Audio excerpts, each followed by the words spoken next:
hanya karena kekuatan-Mu kami boleh ada sampai hari ini. Hanya karena kasih dan kebaikan Tuhan kami boleh berdiri bernafas sampai hari ini. Dan kami percaya Tuhan yang tak pernah berubah dalam kehidupan setiap kami akan selalu menyertai kehidupan setiap kami sampai masa tua kami, sampai akhir kehidupan setiap kami. Dan kami percaya dalam penyertaan Tuhan kami akan melihat hidup kami pasti diberkati, pekerjaan bisnis kami pasti diberkati, bahkan sampai anak cucu kami, generasi kami semuanya juga pasti diberkati Tuhan. Terima kasih Tuhan, terima kasih. Tiba saatnya setelah kami, yaitu Tuhan, menaikkan pujian menyembahan kami kepadamu, kami mau siapkan hati kami Tuhan untuk lebih lagi diberkati melalui kebenaran firman-Mu. Kami doa Tuhan yang jamah, ubahkan hati kami untuk siap terima kebenaran firman-Mu. Dan kami percaya benih firman akan bertumbuh, berakar dan berbuah. Kami bukan cuma duduk diam jadi pendengar saja, tapi kami boleh bangkit jadi pelaku-pelaku firman Tuhan. Bahkan kami bersatu hati menyerahkan hamba-Mu yang Kau percayakan untuk menyampaikan firman Tuhan. Urapan-Mu mengalir, sucikan, layakan untuk mengusi balik kaki salib-Mu Tuhan. Jika ada dosa, mohon ampun, kelemahan tubuh Kau yang berikan kekuatan. Hamba terbatas tanpa Tuhan, hamba gak bisa apa-apa tanpa Tuhan. Tapi dalam pengurapan Tuhan ada kekuatan yang baru. Tuhan sanggup bahkan yang biasa jadi luar biasa, yang lemah jadi kuat, yang tidak layak jadi layak, untuk jadi berkat bagi setiap jemaat-Mu. Sehingga benar-benar sekali lagi Tuhan, semua yang hadir, semua yang Tuhan percayakan untuk dilayani, semuanya diberkati sempurna. Berbicaralah Tuhan, berfirman bagi setiap kami, karena kami siap untuk mendengarkannya dalam nama Yesus. Mari yang siap diberkati dengan sukacita sama-sama kita katakan amin. Tepuk tangan yang paling meriah buat Tuhan. Silakan duduk saudara. Terima kasih buat setiap rekan-rekan yang sudah melayani dengan luar biasa. Dan dari mimbar ini saya mau sampaikan salam damai sejahtera. Shalom. Sekali lagi shalom. Haleluya. Dalam Tuhan ada sukacita, dan di mana ada sukacita pasti ada senyuman di wajahnya. Boleh sama-sama berikan senyuman yang paling manis, jumpai kanan kiri depan belakangmu, katakan mari bersukacita dalam Tuhan. Yuk minimal 2-3 orang, kiri kananmu, depan belakangmu, dengan senyuman yang paling manis. Pastikan senyuman yang kau berikan adalah senyuman awal bulan. Haleluya. Iya dong. Kan ada perbedaan ya, senyum awal bulan sama senyum akhir bulan saudara. Nah saya lihat ini senyum-senyumnya harusnya senyum awal bulan karena baru tanggal 3 saudara. Jadi pastikan senyumnya tuh mantap. Jadi kalau ada yang senyumnya gak mantap, artinya apa? Ada roro pay later itu saudara. Haleluya, haleluya. Tapi saya senang bisa jumpa saudara. Saya melihat semangatnya luar biasa, kesetiaannya luar biasa datang mencari Tuhan. Saya mau bilang saudara, orang yang setia semangat cari Tuhan, janji Tuhan, hidupnya anak cucunya pasti diberkati Tuhan. Tepuk tangan sekali lagi yang paling meriah dulu buat Tuhan. Haleluya. Sama-sama bilang sama saya, aku pasti diberkati Tuhan. Anak cucuku pasti diberkati Tuhan. Bilang kanan kirimu, kamu juga pasti diberkati Tuhan. Bilang sama yang ngomong semangat. Tepuk tangan sekali lagi yang paling meriah buat Tuhan. Haleluya, haleluya. Yuk yang bawa Alkitab kita mau angkat Alkitab kita. Alkitab juga boleh, Alkitab juga boleh. Yang gak bawa Alkitab angkat tangan juga boleh. Sama-sama dengan iman percaya. Sama-sama kita katakan dalam nama Tuhan Yesus. Aku percaya Alkitab ini adalah firman Tuhan. Setiap kata kalimatnya sanggup memberkati aku. Dan hari ini aku pasti diubahkan, aku pasti dipulihkan dalam nama Tuhan Yesus. Sama-sama kita katakan amin. Kalau saudara hadir minggu lalu sebelum kita buka Alkitab kita saudara, kalau saudara hadir minggu lalu saudara pasti tahu bahwa dalam beberapa minggu saudara, dari minggu lalu sampai beberapa minggu ke depan, kita akan membahas satu tema besar, yaitu bicara tentang mistake atau bicara tentang kesalahan. Sama-sama bilang sama saya kesalahan. Sama-sama bilang sama saya kesalahan. Amin. Tapi sebelum masuk ke sana saudara, saya akan membagikan satu informasi saudara yang jujur. Selama saya kuliah teologi bertahun-tahun saudara, saya nggak pernah tahu informasi ini. Makanya baru kemarin saya tahu dan saya rindu membagikan buat saudara. Apa itu Pak Pendeta? Saya mau bilang saudara, ternyata setan yang paling menakutkan, yang paling mengerikan, yang paling berbahaya bukanlah Lucifer, bukanlah Legion, apalagi suster ngesot saudara. Iya, ternyata setan yang paling berbahaya dan paling mengerikan adalah setan budek katanya saudara. Iya, jadi saudara mau usir bagaimanapun, mau tengking bagaimanapun, dia gak pergi karena gak kedengaran saudara. Iya, dan ternyata kurang lucu. Iya. Jadi saya akan belajar dari kesalahan ini untuk tidak mengulangi di cabang selanjutnya saudara. Haleluya, saya pikir lucu saudara. Nah hari ini sekali lagi bicara tentang tema besarnya adalah bicara tentang mistake atau kesalahan. Sama-sama bilang sama saya kesalahan. Amin. Nah, dalam kehidupan setiap kita, saya mau bilang saudara, sebagai manusia sangatlah wajar ketika saudara dan saya melakukan yang namanya kesalahan. Saudara, namanya manusia, ada saat-saat di mana akhirnya kita melakukan yang namanya kesalahan, saudara. Tapi dari kesalahanlah akhirnya kita bisa belajar. Tapi begini saudara, ada kesalahan-kesalahan yang sekali lagi saya mau bilang saudara, konsekuensi daripadanya adalah harga yang begitu mahal yang harus dibayar. Ketika saudara dan saya lakukan kesalahan, ada kesalahan-kesalahan yang saya mau bilang saudara, konsekuensi daripadanya itu begitu besar, itu begitu berbahaya, itu begitu luar biasa. Makanya orang bijak, mereka bukan hanya belajar dari kesalahannya, mereka juga belajar dari kesalahan orang lain. Tujuannya apa? Supaya pelajarannya mereka dapat, tetapi bicara tentang konsekuensi dari kesalahan itu tidak perlu mereka bayar. Nah, dan kemarin kita sudah bahas saudara, kesalahan dari salah satu tokoh Alkitab namanya Raja Ahab. Dan hari ini saya akan ajak saudara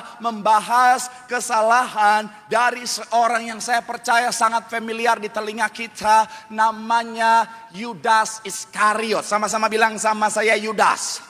Amin. Saya percaya tokoh Yudas ini saudara adalah tokoh yang sudah sangat familiar. Semua orang Kristen pasti tahu siapa sosok Yudas saudara. Dan saya mau bilang saudara, apalagi pada saat Jumat Agung, yang namanya opung-opung, inang-inang, emak-emak, waduh, tanta-tanta Manado, mereka paling benci Yudas ketika lagi nonton The Passion of the Christ saudara. Betul, makanya seumur hidup saya sebagai seorang Kristen, saya belum pernah ketemu ada orang Kristen nama anaknya dikasih nama Yudas Iskariot, saudara. Iya, saya belum pernah ketemu jemaat pas kenalan, namamu siapa? Yudas Iskariot. Oh my God.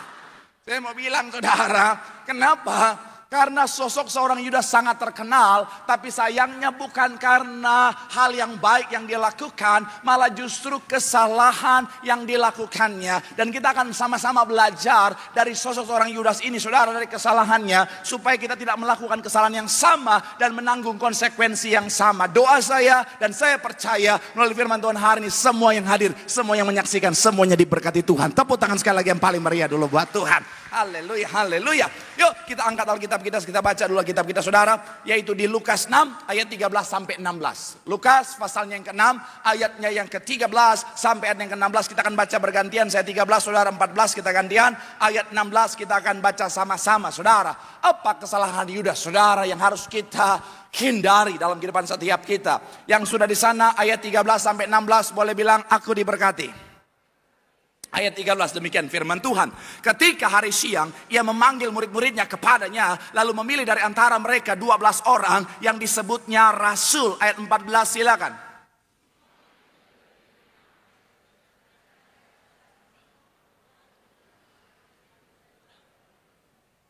Ayat selanjutnya, Matius dan Thomas, Yakobus anak Alfeus dan Simon yang disebut orang Zelot. Ayat 16 sama-sama 3. Ya. Yudas anak Yakobus dan Yudas Iskariot yang kemudian menjadi apa?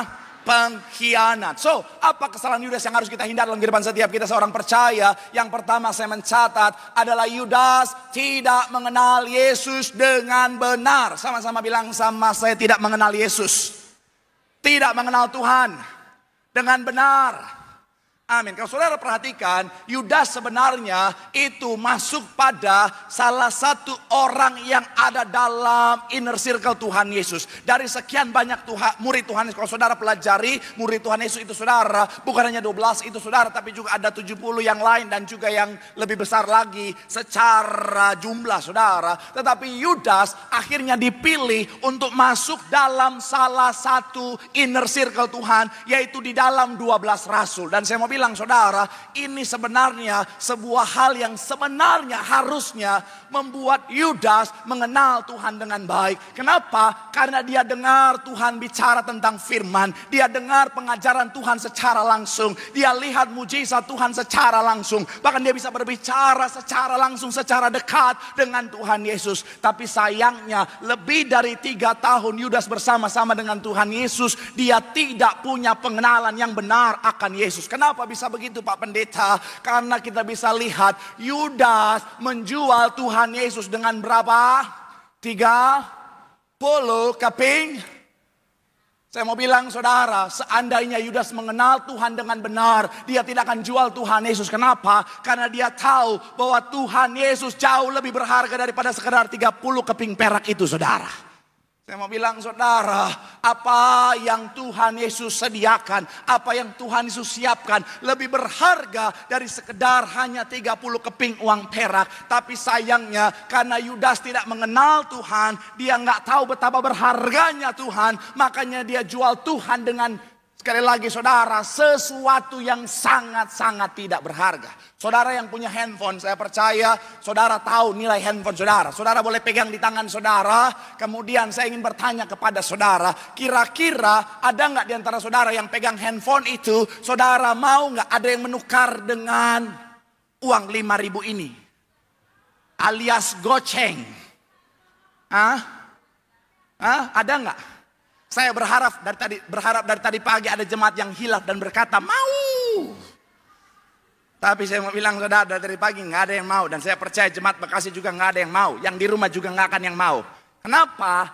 Karena saya mau bilang saudara sangat mengenal betul betapa nilai handphone Anda itu berharga. Jauh dibanding uang goceng ini saudara. Makanya saudara nggak mau tukar karena saudara tahu sama sekali handphonemu jauh lebih berharga daripada goceng ini. Tapi saya mau bilang saudara, begitupun dengan Tuhan. Harusnya kalau kita tahu nilai Tuhan, betapa berharganya Tuhan, kita nggak akan tukar dengan apa yang semu dari dunia ini saudara. Tapi pada kenyataannya, ada banyak orang Kristen tukar Tuhan, jual Tuhan hanya karena demi jabatan, hanya karena demi harta, hanya karena demi pasangan dan lain sebagainya. Saya mau bilang saudara, seharga apapun uang itu tidak sebanding dengan apa yang Tuhan sediakan. Setinggi apapun jabatan tidak sebanding dengan apa yang Tuhan sediakan buat saudara dan saya. Apalagi buat anak-anak muda, ini banyak karena kaum muda Bonerges sesinya. Saya harus tegas. Shalom anak muda Bonerges. Shalom buat yang belum menikah. Saya mau bilang ya, jangan hanya karena pasangan kau tinggalkan Tuhan. Kenapa ibu-ibu yang amin? Anak muda mana suaranya? Mesti diancam dulu baru ada suaranya. Sekali lagi saya mau bilang saudara, shalom anak muda. Jangan hanya karena pasangan hidup kau tinggalkan Tuhan. Karena saya mau bilang saudara, nggak ada yang jauh lebih berharga daripada Tuhan. Sekalipun kau bilang Pak Pendeta, tapi masalahnya Pak Pendeta pasangan saya suka, cakep banget Pak Pendeta. Udah ganteng banget, cantik banget. Saya mau bilang saudara, mau secakap apapun dia, semua akan keriput pada waktunya. Iya. Mau sekalipun dia rajin senam muka, sekalipun dia rajin suntik botok,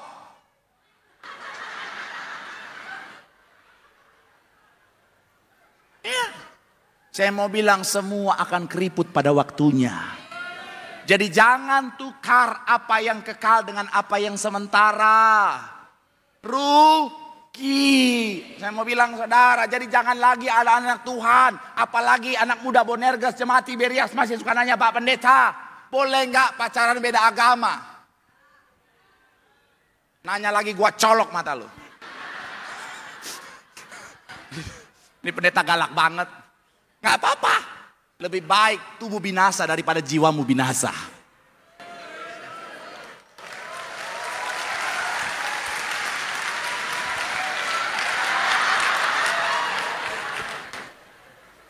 Never mind.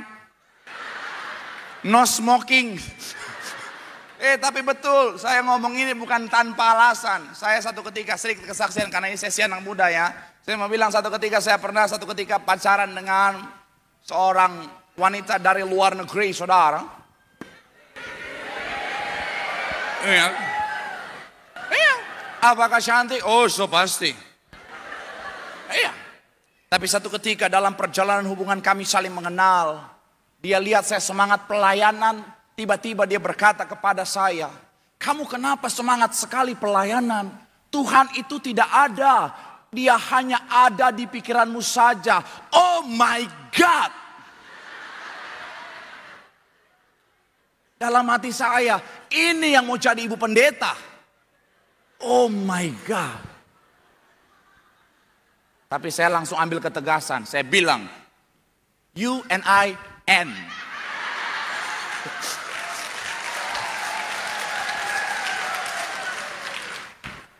Jangan cuma hu.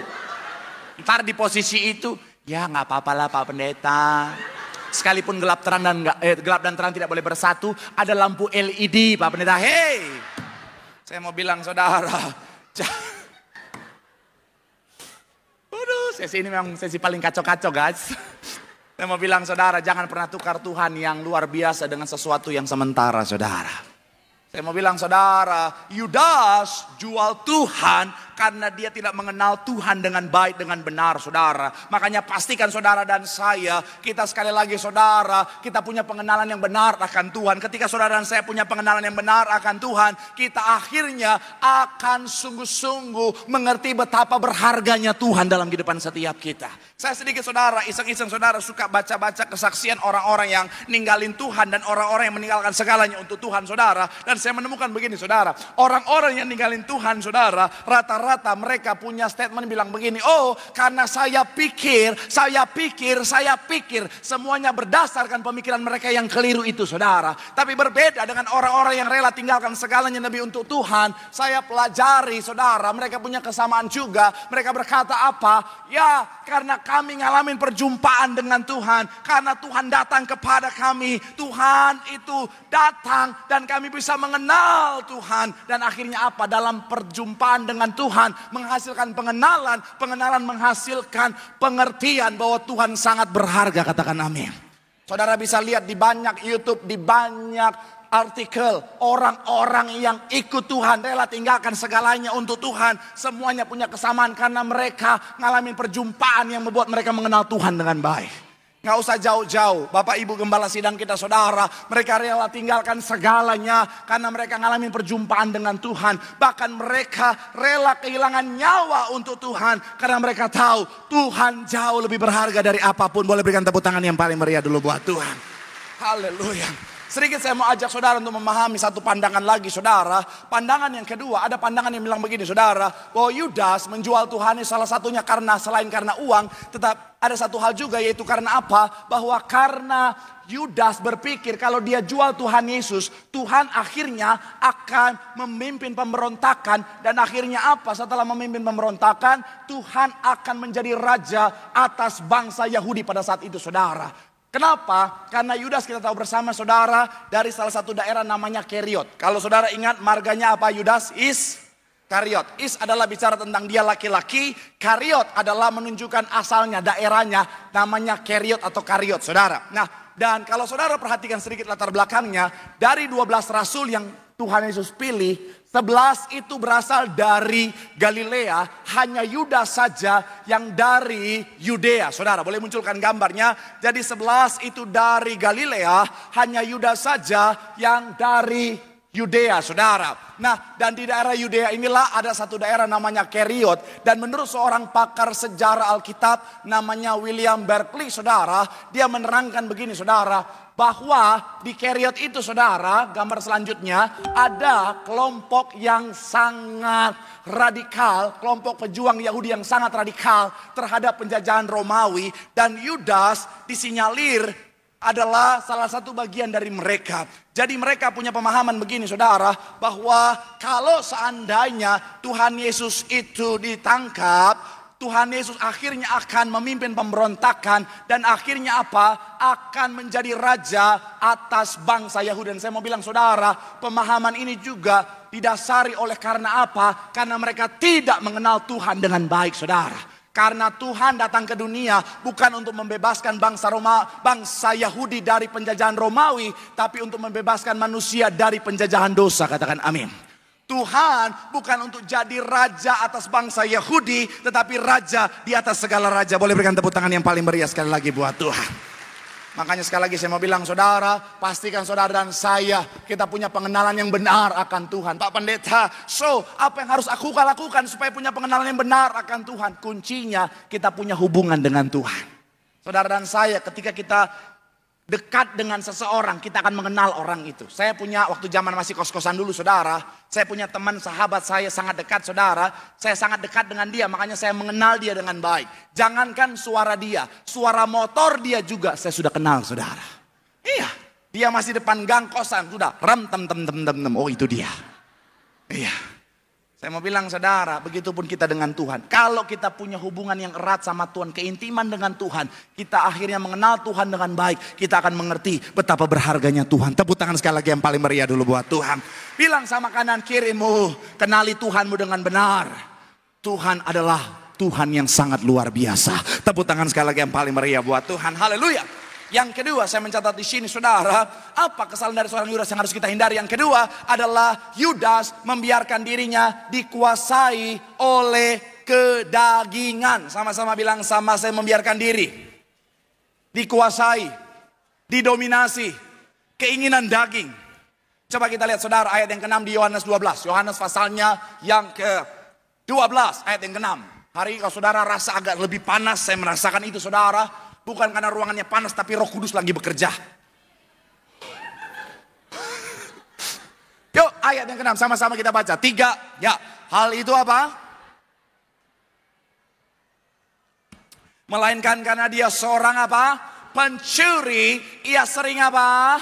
Mengambil uang yang disimpan dalam apa? Sama-sama bilang, sama saya sering. Amin. Nah, kalau saudara hadir minggu lalu, sedikit saya sempat bahas saudara, bahwa bicara tentang keinginan manusia terbagi dua.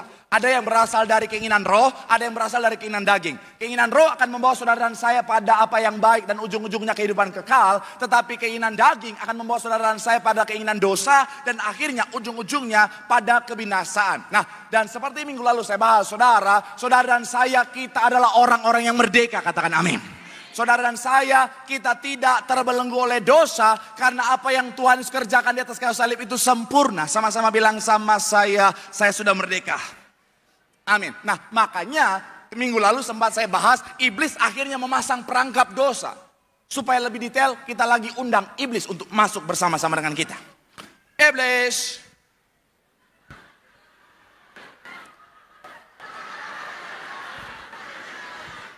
ini iblis versi Natal. Haleluya. Saya mau bilang saudara, kameramen tolong bantu ya supaya bisa kelihatan ya. Haleluya.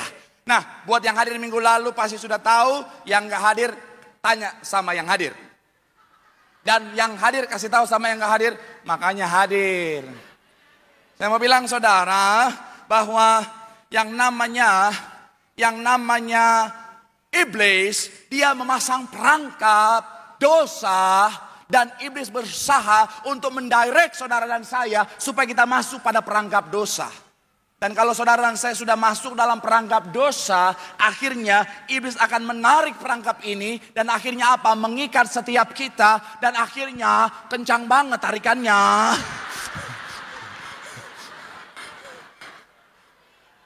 Tega banget ini, gak perasaan ini. Potong amplop nih kalau begini nih.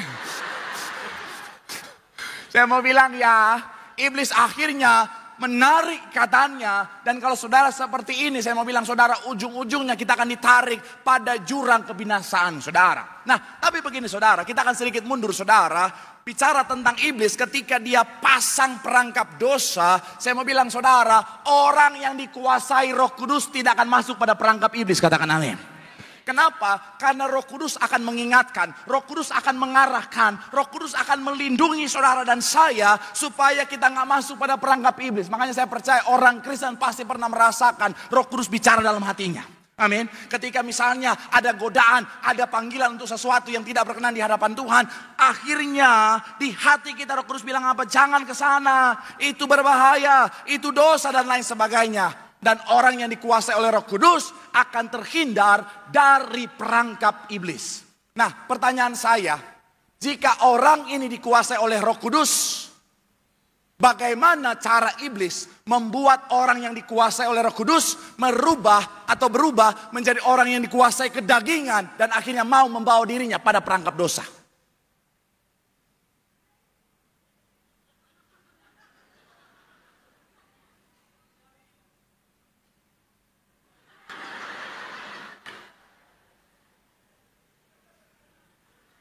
Saya mau nanya lebih serius untuk membuat jemaat berpikir. Tapi kalau lihat wajah saudara, saya kasihan. Wajahnya. Apa kira-kira? Ayo berpikir. Jawab. Apalagi yang datang sama gebetannya, sama pacarnya, jawab aja. Supaya kau kelihatan pintar. Walaupun kayak dia CBD tadi, jawabnya, ayo. Nggak apa-apa. Hah? Apa yang iblis lakukan untuk membuat orang yang dikuasai roh ini berubah menjadi orang yang dikuasai kedagingan sehingga mau masuk pada perangkap dosa iblis?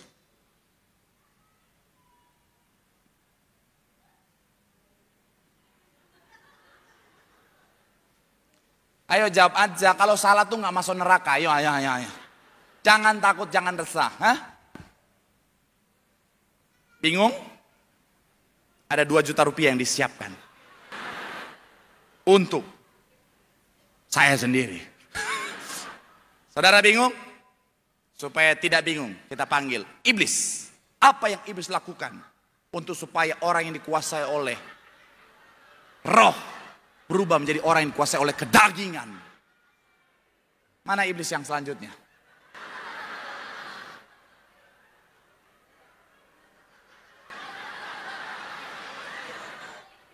Ini iblis versi halakita do. Yang iblis lakukan adalah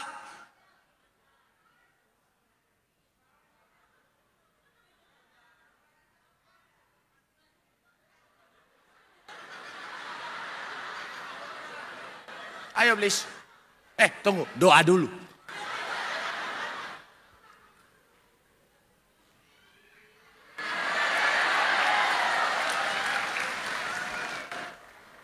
Tepuk tangan buat apa itu?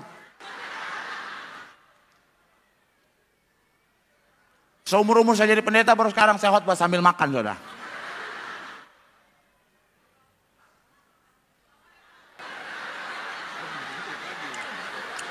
Seret.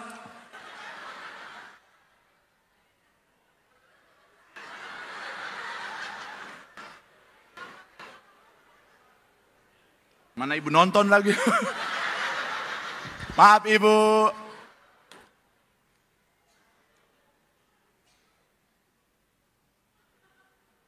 Iblisnya baik-baik saudara.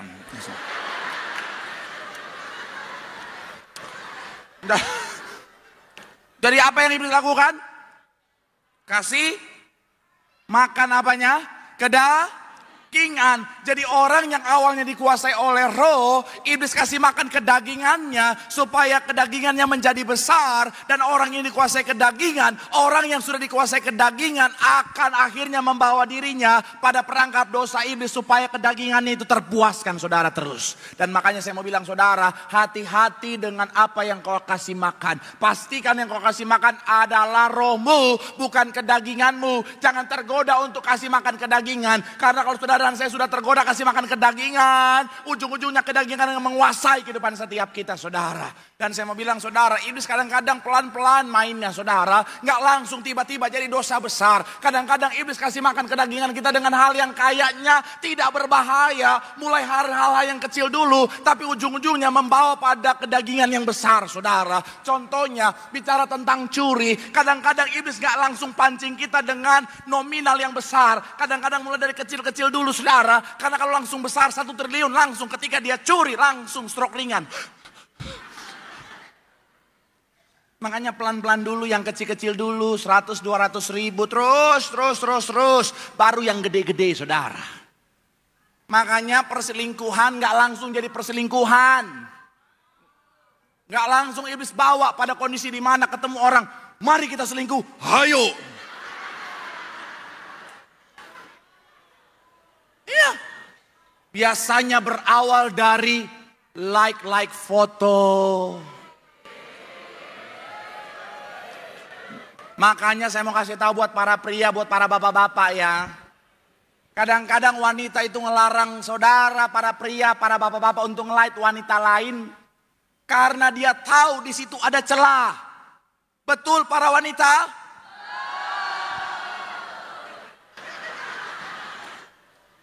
Tapi mereka boleh nge-like foto laki-laki. Jangan ketawa, bertobat. Shalom para wanita. Spesifik para ibu-ibu, saya mau bilang ya, kadang-kadang perselingkuhan itu nggak langsung tiba-tiba langsung menjadi perselingkuhan.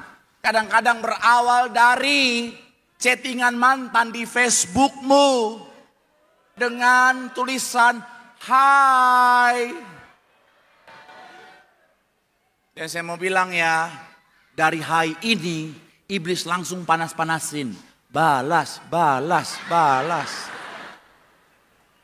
Hati-hati. Kalau kau sampai balas, langsung iblis kasih back sound. Kisah kasih di sekolah dengan si Ucok. Ucok dari Tarutung. Dia suka makan saksan. Saya nggak nyangka itu lucu, saudara.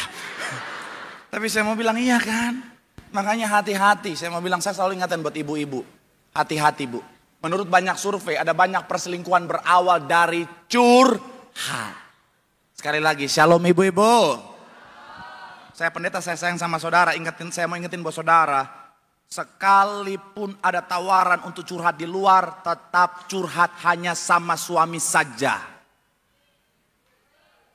Terima kasih buat satu ibu yang sudah bertobat.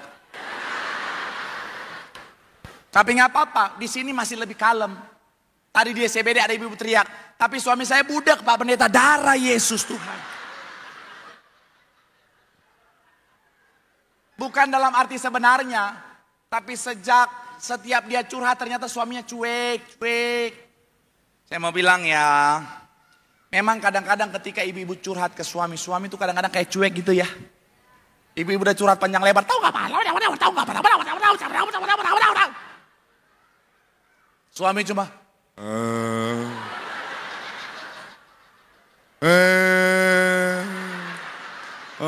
ya, oh ya.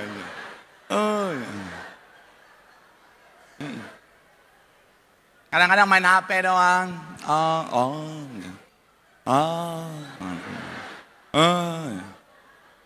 Tapi saya mau kasih tahu ya, satu rahasia laki-laki ya. Saya mau kasih tahu satu rahasia laki-laki. Kadang-kadang ibu-ibu, shalom ibu-ibu. Shalom para wanita. Kadang-kadang ya, wanita curhat ke suami, ke laki-laki, ke pria, ke pasangannya. Kadang-kadang suami itu kadang-kadang kelihatannya cuek. Kadang-kadang sepertinya kayak gak peduli.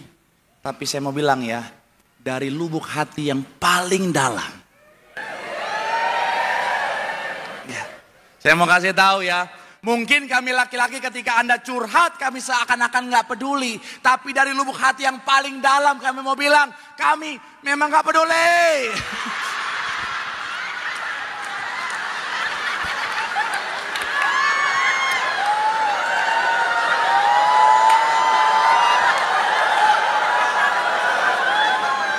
Tolong security jagain saya pulang ya.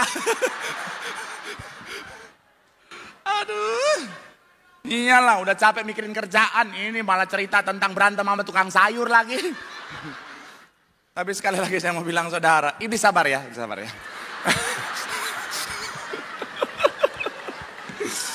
Aduh. Saya mau bilang saudara. Tapi sekali lagi tetap tempat curhat terbaik adalah suami atau Tuhan. Supaya apa saudara? Supaya nggak ada celah yang terbuka. Jadi pastikan apa? Selalu kita ingat yang kita kasih makan adalah roh kita, bukan kedagingan kita. Supaya ketika saudara dan saya dikuasai oleh roh, kita tidak terperangkap pada perangkap dosa iblis. Tapi akhirnya kita bisa terbebas dan menikmati kehidupan kekal yang Tuhan sediakan. Tepuk tangan sekali lagi yang paling meriah dulu buat Tuhan. Bilang sama kanan kirimu, kasih makan rohmu. Dikuasai oleh roh. Membawa setiap kita pada kehidupan kekal. Sekali lagi tepuk tangan yang paling meriah buat Tuhan. Yang terakhir, imam musik boleh siap-siap boleh maju ke depan. Yang terakhir saya mencatat di sini saudara, apa kesalahan dari seorang yang bernama Yudas saudara yang harus kita hindari dalam kehidupan setiap kita. Yang terakhir saya mencatat, karena Yudas hanya menyesali kesalahannya tetapi tidak bertobat. Sama-sama bilang sama saya, hanya menyesal tapi tidak bertobat. Coba kita buka Matius pasal yang ke-27 ayat 3. Matius pasal yang ke-27 ayat yang ketiga sama-sama kita akan baca saudara. 3, iya. Pada waktu Yudas yang menyerahkan dia apa? Menyesallah ia lalu apa? Kepada imam-imam dan kalau saudara hadir minggu lalu, saudara ingat saya bahas tentang begini saudara. Ada orang yang sudah berdosa, tapi ternyata hatinya itu belum dikuasai oleh kejahatan. Ingat ya, ada orang yang sudah berdosa tapi ternyata hatinya belum dikuasai apa? Kejahatan. Tapi ada orang seperti Ahab, sudah dosa dan hatinya sudah dikuasai oleh kejahatan. Apa bedanya Pak Pendeta? Orang kalau hatinya sudah dikuasai kejahatan, sekalipun udah bikin dosa yang banyak, santai aja. Iya. Orang kalau hatinya sudah dikuasai kejahatan, sudah curi, biasa aja. Kalau orang belum dikuasai kejahatan, hatinya kan baru curi langsung, oh Tuhan, balikin ah. Tapi kalau udah dikuasai oleh kejahatan, udah nyuri, santai aja. Udah fitnah orang, santai aja. Udah jatuhin orang, santai aja. Udah bawa kabur laki orang, santai aja. Bahkan dia bawa laki orang ke gereja.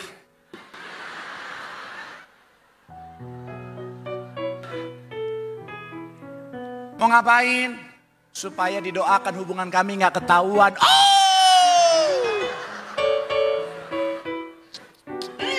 Ini ngeri nih. Tapi Yudas, dia sudah dosa, tapi ternyata hatinya belum dikuasai oleh kejahatan. Maka di ayat ini dikatakan apa? Menyesalah ia. Saya mau bilang saudara, masih ada penyesalan menunjukkan Yudas hatinya masih ada kebaikan saudara. Tapi sayangnya kesalahan Yudas, dia berdosa, dia menyesal, tapi dia tidak tindak lanjuti dengan pertobatan. Daud memang berdosa, Daud menyesal dan Daud bertobat. Petrus berdosa, Petrus menyesal, Petrus bertobat. Yudas berdosa, dia menyesal tapi sayangnya dia tidak bertobat. Padahal kalau dia bertobat, menurut saudara, Tuhan ampuni atau tidak? Memang pemahaman teologi jemaat Betos tuh memang udah di atas rata-rata. Saya kalau ada lomba cerdas cermat Alkitab antar cabang gereja Tiberias, saya pegang Betos.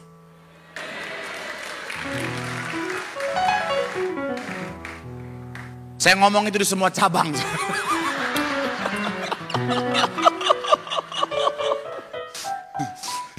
Tapi ya, Tuhan ampuni. Kenapa? Karena tidak ada pelanggaran yang terlalu besar sehingga kasih Tuhan tidak mampu ampuni saudara. Tapi sayangnya, seorang Yudas, dia hanya sampai pada penyesalan, tidak ditindaklanjuti pada pertobatan. Kalau saudara baca tulisan ini saudara bisa melihat penyesalan itu sifatnya pasif saudara, tetapi pertobatan itu sifatnya aktif saudara. Pertobatan, kalau bicara tentang penyesalan, perubahannya itu sesaat.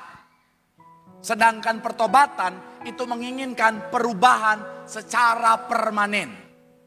Sekali lagi saudara, penyesalan tuh perubahannya tuh sementara, tetapi pertobatan menginginkan perubahan yang permanen. Makanya saudara dan saya, jangan hanya sampai pada penyesalan saja, tapi pastikan tindak lanjut pada pertobatan. Sebelum saya tutup khotbah saya saudara, saya undang sekali lagi tim saya boleh maju ke depan, supaya lebih totalitas saudara. Jadi begini, kalau tadi jadi iblis sekarang berubah mereka jadi baik. Saya mau bilang saudara, Tuhan menyediakan yang namanya kehidupan buat saudara dan saya. Yang Tuhan rancangkan adalah bicara tentang kehidupan dalam kehidupan setiap kita. Tapi oleh karena dosa, tujuan kita yang awalnya kehidupan menjadi salah arah, menjadi menuju pada kebinasaan. Makanya dosa bahasa aslinya hamartia, itu artinya melenceng dari sasaran. Harusnya ke sana jadi ke sana. Ketika orang hidup dalam dosa, dia sementara menuju pada kebinasaan. Orang yang berdosa karena hatinya belum dikuasai oleh kejahatan, akhirnya ada penyesalan. Tapi penyesalan kalau tidak ditindaklanjuti dengan pertobatan, hanya akan menghentikan langkahnya sejenak, tapi akhirnya ujung-ujungnya akan terus menuju pada kebinasaan kekal. Makanya yang Tuhan mau bukan cuma sampai pada penyesalan, tapi apa? Pertobatan. Pertobatan bahasa aslinya metanoia, artinya perubahan. Berubah dari yang menuju pada kebinasaan, menjadi menuju pada kehidupan kekal yang Tuhan sediakan. Makanya Tuhan mau saudara dan saya jangan cuma sampai pada penyesalan, tapi Memang kadang-kadang kalau saya coba evaluasi kehidupan seorang Yudas, kemungkinan besar Yudas gak mau bertobat cuma sampai pada penyesalan. Karena Yudas berpikir bahwa apa? Tuhan kayaknya udah gak mau menerima aku apa adanya deh. Aku udah keterlaluan, aku udah jual Tuhan, aku udah sangat berdosa. Saya mau bilang sekali lagi, mau seperti apapun dosa kita, ketika kita mau bertobat, Tuhan menerima kita apa adanya. Amin. Ya, seorang Rasul Paulus yang menganiaya orang Kristen saja saudara, bisa Tuhan pakai ubah 180 derajat menjadi seorang rasul yang luar biasa. Saya renungkan hidup saya saudara. Kalau saya evaluasi kehidupan saya di masa lalu, saya gak pantas jadi seorang pelayan Tuhan. Kalau saya mau ingat kehidupan saya di masa lalu, saya gak pantas berdiri di depan saudara jadi seorang pengkhotbah yang bicara kebenaran. Kalau saya ingat kehidupan saya di masa lalu, saya gak pantas angkat tangan saya dan mulut saya berseru sama Tuhan. Tapi oleh karena kasih Tuhan, ketika saya mau bertobat sama Tuhan, Tuhan menerima pertobatan saya. Dan Tuhan membawa saya pada sebuah pelayanan yang begitu indah saudara. Maka sekali lagi saya mau bilang saudara, yuk jangan cuma sampai di menyesal. Responi dengan pertobatan, hidup dalam kebenaran. Maka kehidupan kekal yang Tuhan sediakan akan menjadi bagian setiap kita. Sekali lagi tepuk tangan yang paling meriah buat Tuhan. Bilang sama kanan kirimu, jangan hanya sampai di menyesal. Bertobatlah dan nikmati keselamatan yang Tuhan sediakan. Boleh berikan tepuk tangan sekali lagi yang paling meriah buat Tuhan yang diberkati. Boleh lambaikan tanganmu, tepuk tangan sorak-sorai yang paling meriah buat Tuhan. Haleluya. Ku pandang wajah-Mu, pertolonganku datang. Peganglah tanganku, Kaulah harapan, Kaulah harapan. Yes. Mari sama-sama boleh berikan tepuk tangan sorak-sorai yang paling meriah buat Tuhan. Sampai kita boleh bangkit berdiri, angkat suaramu. Pandang wajah-Mu, pertolongan kami.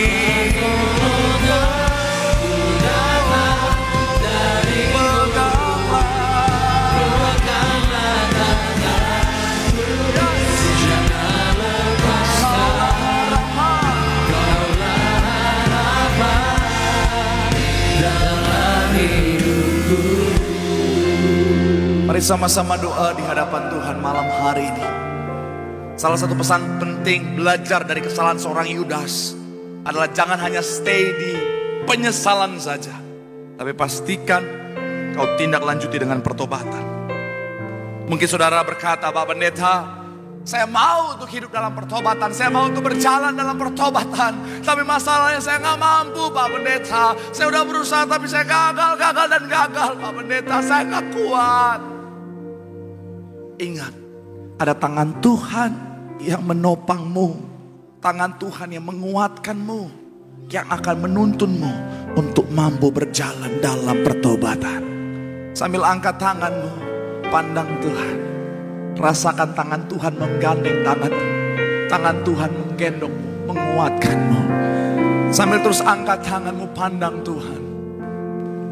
Yesus pegang erat tanganku, ku tak dapat hidup di luar sini.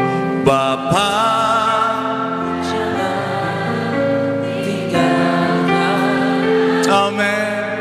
Engkau alasan Berlebih sungguh lagi mari panggil namanya Yesus.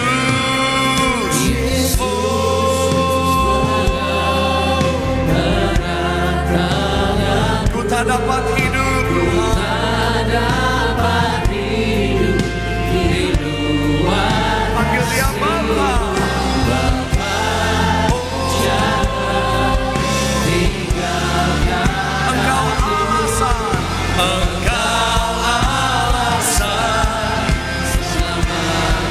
Mari sama-sama boleh berikan tepuk tangan sorak-sorai yang paling meriah.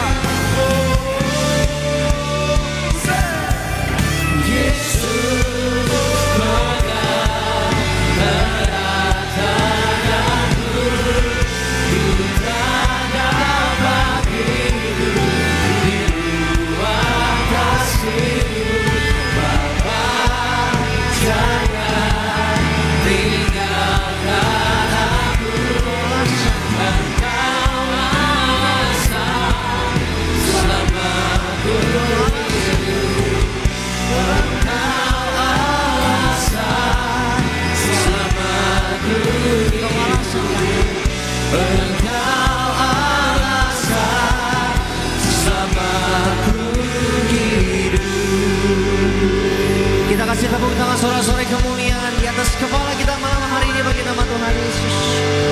Haleluya, satukan hati kita sama-sama umat Tuhan, kita bersatu di dalam doa. Bapa, kami bersyukur untuk berkat pemberitaan kebenaran firman Tuhan.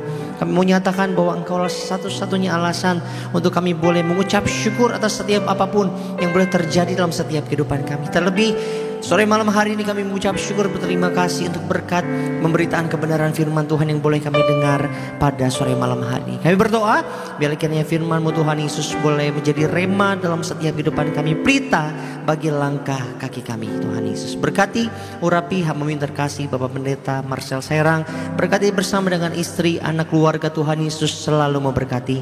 Kemanapun hamba melangkah, Tuhan Yesus jaga, Tuhan Yesus sertai.